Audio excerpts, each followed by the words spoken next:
Olá, seja muito bem-vindo ao Panorama, um programa da TV Assembleia de Minas Gerais. A partir do ano que vem, os jogos online vão ser regulamentados no Brasil. As normas do governo acabam de ser publicadas e as plataformas de jogos têm até o fim do ano para se adaptar às novas regras. Entre elas, a de que a empresa ou site seja hospedado no Brasil, que apresente antes da aposta o valor a ser recebido em caso de vitória e que a cada R$100 apostados, 85 voltem aos jogadores em forma de prêmios. Atualmente, os jogos online não são regulamentados e aproveitam as brechas da lei para operarem no Brasil, com plataformas sediadas no exterior. O famoso jogo do Tigrinho, por exemplo, já se viu envolvido em suspeita de fraudes e golpes. Na área do esporte, as chamadas bets já patrocinam os principais clubes de futebol do país. No programa de hoje, nós queremos falar também sobre as pessoas que acabam se viciando nesse tipo de jogo e como evitar que crianças e adolescentes se envolvam com as apostas. A regulamentação dos jogos online no Brasil é o tema do Panorama que começa agora.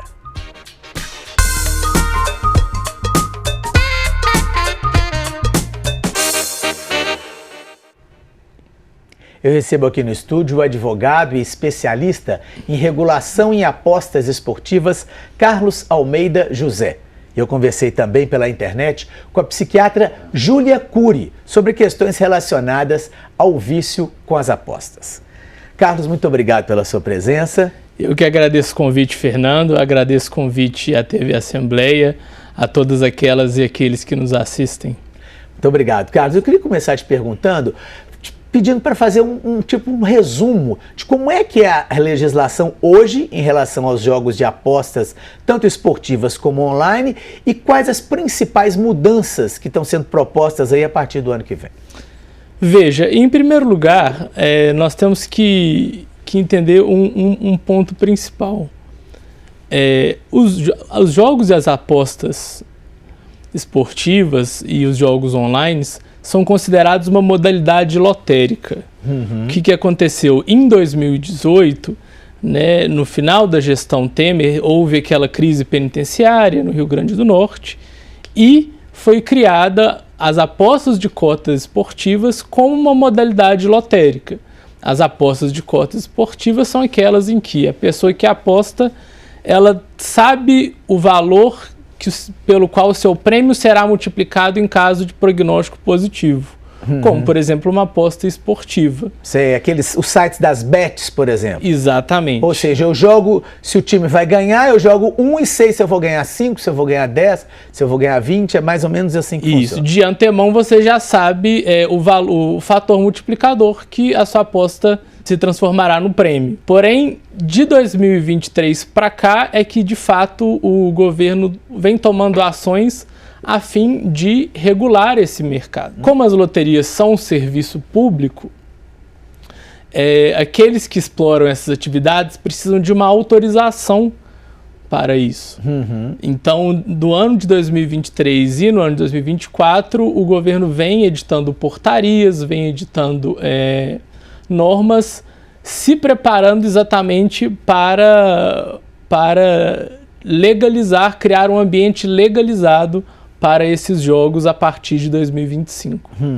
Pois é, essas mudanças que a gente falou aí, por exemplo, essa questão do fator multiplicador, essa questão de se ter um percentual, né, que você tem que a empresa tem que provar que ela está destinando aos apostadores, e essa questão agora delas serem sediadas no Brasil, isso são mudanças que não tinham antes. Não existiam antes. Entre 2018 para cá e até mesmo antes de 2018, de fato, como é considerado inclusive hoje, né, o estabelecimento de casa de jogo uma contravenção penal, muitas dessas empresas, ou eu arrisco dizer a maioria delas, eram hospedadas fora do país. Então não havia nenhum benefício para o governo, não havia benefício para a administração pública. E aí, diante desse fenômeno social, que de fato o governo vem entrando para estabelecer regras para garantir os direitos dos jogadores, para recolher impostos e poder também trazer de volta um pouco do benefício para a sociedade. Uhum. No caso, a gente está falando um pouquinho das apostas esportivas, mas a gente fala-se muito também nos chamados jogos de azar, no jogo do tigrinho, no jogo do foguetinho, nessas coisas. Nesse caso específico, tem interpretações que dizem que esse jogo é legal e tem interpretações que dizem que esse jogo é inclusive ilegal. Quais são os principais argumentos aí e qual que é a sua posição no meio dessas interpretações? É complicado. O jogo do tigrinho, ele nada mais é do que uma espécie de jogo de caça-níquel, que por algum motivo, e eu imagino que seja o fato de ter imagens mais infantis, que puxem para um lado mais lúdico, entrou no gosto do brasileiro. Mas não deixa de ser um jogo de caça-níquel. E como um jogo caça-níquel, né, a gente tem mais ou menos uma previsibilidade de que de sair aquele um determinado resultado, uma determinada linha, já se sabe qual será o prêmio. Então, esse jogo eu entendo que ele encaixa naquele conceito de aposta de cota fixa. Se sair 7 laranjinhas, 7 tigrinhos, 7 número 7, 3 número 7, enfim. Agora, os jogos por exemplo, aquele do foguetinho, é o que a gente chama de crashing game, que aí o fator multiplicador vai aumentando até a pessoa retirar a aposta ou então, né, o foguete decolar, explodir. Ele vem sendo considerado uma aposta de cota fixa, mas esse realmente abre mais espaço para debate, porque, como eu disse, ele, diferentemente dos outros, quando você está apostando, você não tem uma previsibilidade do quanto você pode ganhar. E isso, às vezes, pode tornar o jogo até mais perigoso do ponto de vista da ludopatia, né? Pois é, nós vamos entrar um pouco nessa área. Eu queria mostrar que o PROCON da Assembleia que tem recebido inúmeras denúncias de pessoas que se sentem justamente lesadas por perder dinheiro no jogo do tigrinho e em outros jogos. Veja o que diz o coordenador do PROCON, Marcelo Barbosa, sobre esse assunto. Olha só. Gente, é impressionante. Isso aqui virou um cassino digital. Toda hora está chegando pelas redes sociais essas apostas para você fazer desses joguinhos. Agora é o tal do Fortune Tiger, o tal do tigrinho. Não acredita nisso não, gente. Isso aqui não cumpre promessa, que é feito para você perder dinheiro. Ninguém ganha isso aqui não. Então tome conta do seu patrimônio, tome conta da sua saúde mental. Você vai se endividar por causa desses joguinhos. Aqui não cumpre a promessa não. Toda a programação é para que você perca dinheiro. Então fica esse aviso aí, tem muita gente vindo no PROCON endividado, com problemas graves, inclusive aí perdendo a vida em razão desses joguinhos. Vamos fazer outra coisa melhor no celular do que ficar fazendo aposta, né, gente? Isso é um jogo de azar típico. Nós não sabemos se essas empresas são autorizadas a fazer esse tipo de jogo pelas redes digitais. Então é importante que a gente trabalhe a prevenção. Não jogue, economize seu dinheiro e com certeza você vai viver melhor. Carlos, no caso de alguém que eventualmente perca muito dinheiro, começou a jogar, perdeu, tem alguma medida que essa pessoa possa tomar para eventualmente reaver isso ou não tem jeito? É bastante complicado, né? Um dos aspectos que a gente tem que olhar é se de fato a pessoa é maior de idade, que isso é um pré-requisito para que ela jogue, que ela tem informado, né, a plataforma que ela se identificou como uma pessoa maior de idade, e se eventualmente ela já apresentou, já se manifestou à casa de aposta que ela possui algum tipo de ludopatia identificada. Inclusive, hoje até mesmo tem um CID específico para isso. Mas na maioria dos casos, a gente presume-se que a gente está tratando de um adulto capaz, né? Capaz e da mesma forma como outras, como a ingestão de substâncias que tem potencial, como álcool, tabaco, a gente presume que está dentro da esfera de liberdade da pessoa. É diferente, por exemplo, do caso em que uma casa de aposta recusa-se a pagar um prêmio, né? Mas é uma situação muito complicada porque, diferentemente mesmo dos vícios até de substâncias de ingestão, muitas vezes a ludopatia pode levar à perda de um valor que foi construído por gerações, por uma família inteira, né? Então, existem alguns casos em que a família conclui que até mesmo é o caso de tomar uma medida judicial pela intervenção, até que se trate esse quadro. Né? Essas são um pouco das alternativas que o direito oferece, mas, como a gente sabe, né, o direito preza pela liberdade da pessoa e realmente o que a pessoa tem que ficar atenta mesmo é em relação aos padrões de jogo. Se ela vem jogando mais, se ela vem jogando valores maiores, se ela vem jogando aquilo como uma forma de procrastinação, de não encarar os problemas da vida. Você está entrando numa área que é uma área muito interessante, que é justamente com quem a gente conversou, com a psiquiatra Júlia Cury. Ela falou justamente sobre essa questão do vício nas apostas. Vamos ver, olha só. O vício, né, a ludopatia, a dependência de jogos eletrônicos, principalmente, é caracterizado por perda de controle. Então, o que difere um comportamento normal de um vício é quando a pessoa não tem mais controle sobre aquele comportamento. Então, ela começa a jogar e não consegue parar, ela começa a perder e mesmo assim não consegue parar, começa a mentir em relação ao comportamento de jogar para os familiares, para os amigos, para o cônjuge, começa a ter consequências negativas para a própria vida e mesmo assim não consegue parar.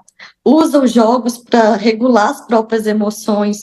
Então, quando está nervoso, ansioso ou triste, vai para os jogos como uma forma de alívio e começa a abandonar ou restringir outras atividades em prol dos jogos. Então, começa a não se envolver mais nas atividades que fazia antes ou diminuir essas outras atividades porque passa muito tempo jogando. Pois é isso que você está falando, né? Quer dizer, a psiquiatra aqui mostra justamente a gravidade desse tipo de situação. Uma outra coisa que eu queria ver voltando um pouquinho para a área do direito, é em relação às fraudes.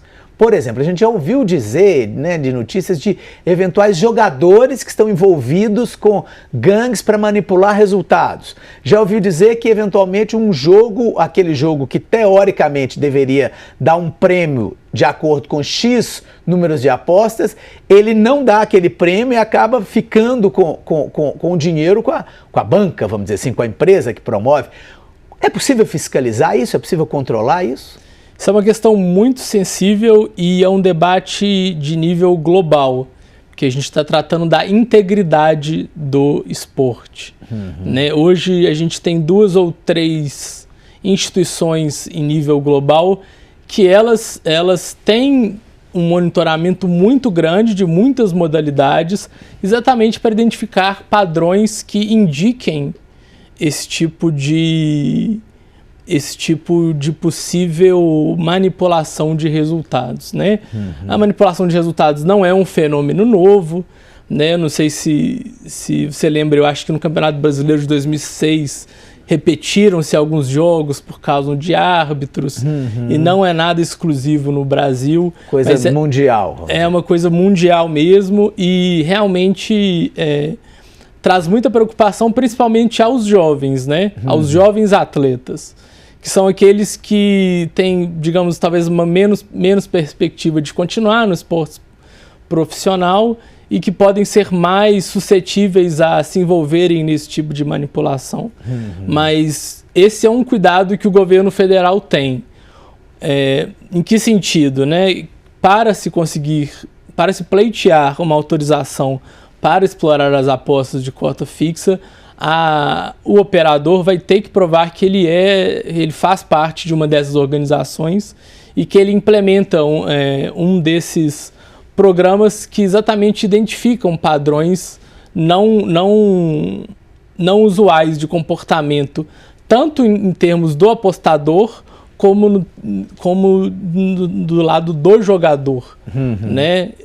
Igual a gente teve aquele caso, né, do atleta do Lucas Paquetá, que foi identificado que ele agiu de uma maneira inusual dele e, ao mesmo tempo, houve um grande volume de apostas na região na ilha de Paquetá, de onde ele é originário. Então, ou seja, é um trabalho muito complicado, né? Que tem que olhar tanto pelo lado dos apostadores, como do lado de quem está envolvido. Do atleta que tem poder sobre o resultado. Perfeito. Bom, falando um pouco ainda dessas questões esportivas, a gente tem dados de uma pesquisa do Datafolha, que foi realizada aqui no Brasil, mostrando como é que esse universo está movimentando cada vez mais dinheiro. Olha só. Uma pesquisa do Datafolha aponta que 15% dos brasileiros fazem ou já fizeram apostas online, a maioria de homens e jovens. Entre os homens, 21% dizem que já apostaram, contra 9% das mulheres. Entre os jovens de 16 a 24 anos, são 30% de apostadores, o dobro da média nacional. O gasto médio mensal dos apostadores com os jogos, segundo a pesquisa, é de R$ 263, quase 20% do salário mínimo.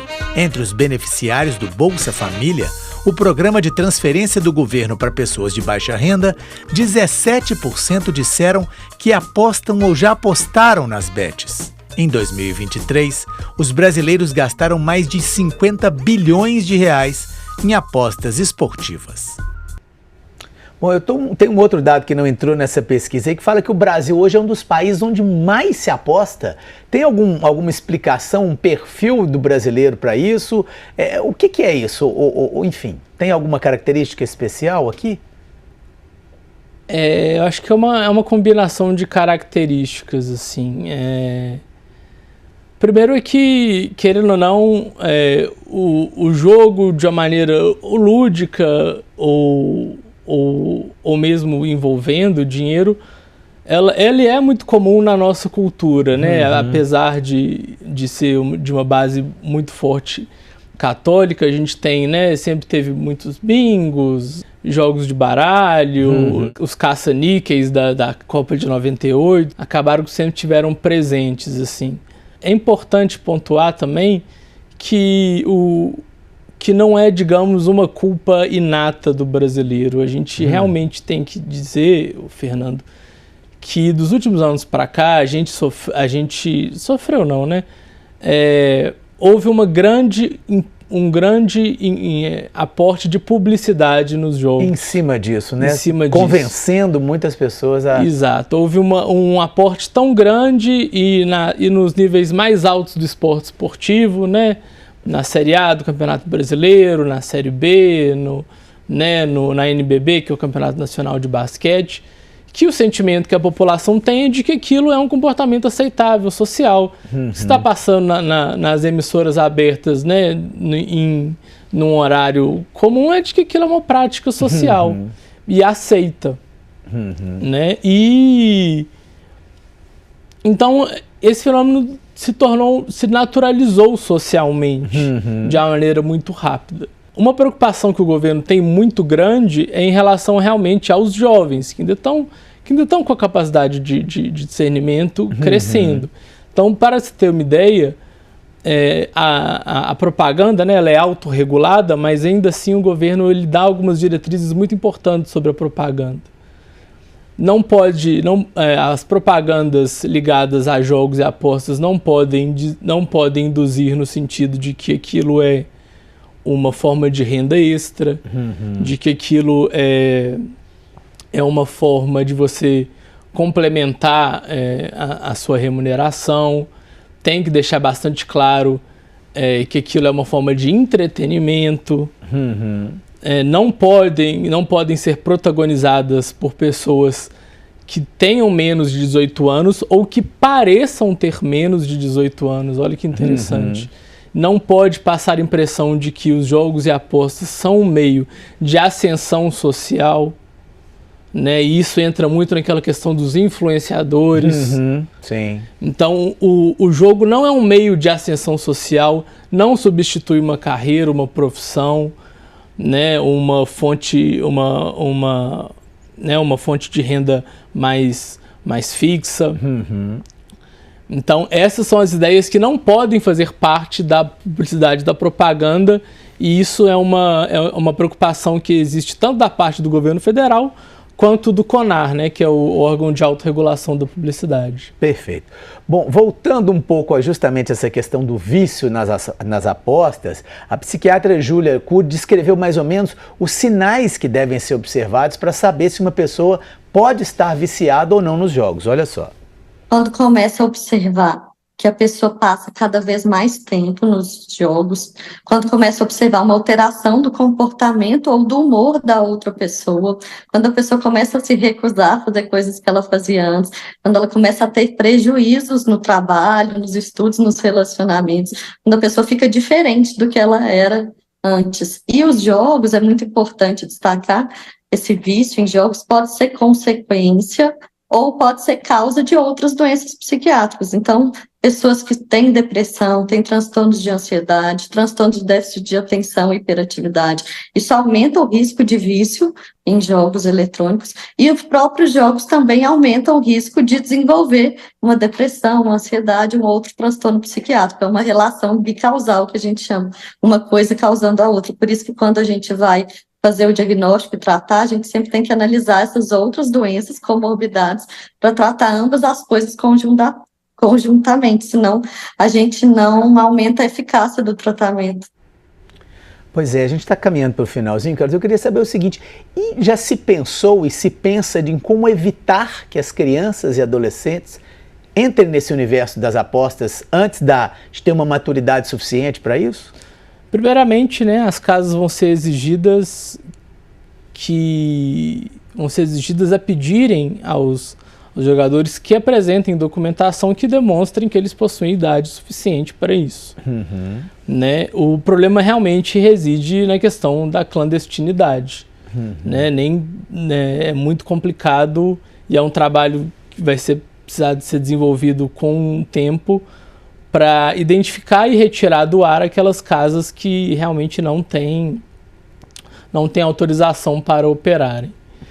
Fora isso, realmente o trabalho tem que ser feito, né, desde a idade infantil, partindo para a educação, dentro de casa, nas escolas, de realmente entender o problema que o jogo pode levar, né, para dentro de casa, e como aquele tipo de comportamento, como existem outras formas de entretenimento menos danosas, menos perigosas.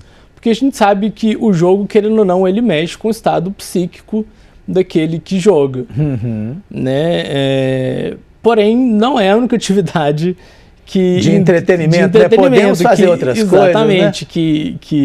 que traz serotonina, que traz endorfina. Existem muitas outras atividades, como as atividades físicas, né, as atividades sociais, que também também produzem esses mesmos componentes químicos, sabe? Então, realmente, é um fenômeno novo no Brasil nessa escala, e a gente nós temos que estar atentos, inclusive levando em consideração que existe a possibilidade de que voltem os estabelecimentos físicos. Né? Isso é algo para ser discutido mais para frente, vamos dizer assim. Isso está na pauta do plenário do Senado, mas, né, a criação de resorts com cassinos e a volta dos estabelecimentos físicos está pautado no Congresso. Mas o problema, como a Júlia falou, é exatamente a questão dos jogos serem no celular. Então você leva o jogo com você. Né? Diferente de há 20 anos atrás, de que a pessoa tinha de estar fisicamente num lugar. E aí era mais fácil da sociedade perceber.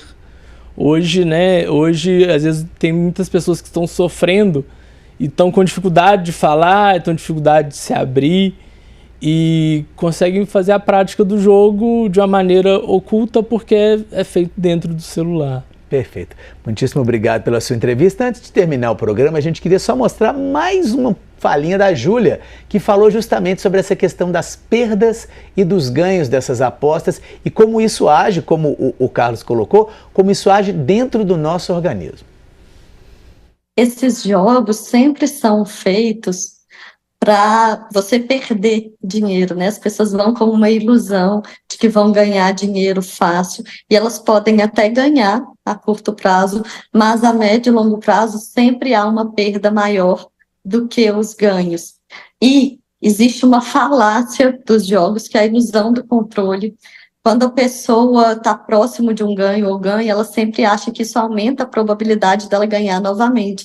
Mas isso não é verdade. Isso prende a pessoa nesse comportamento e vai fazendo com que se torne um ciclo vicioso que aumenta a probabilidade de um vício. Então, é sempre arriscado. Esses jogos são muito mais arriscados do que eles aparentam ser.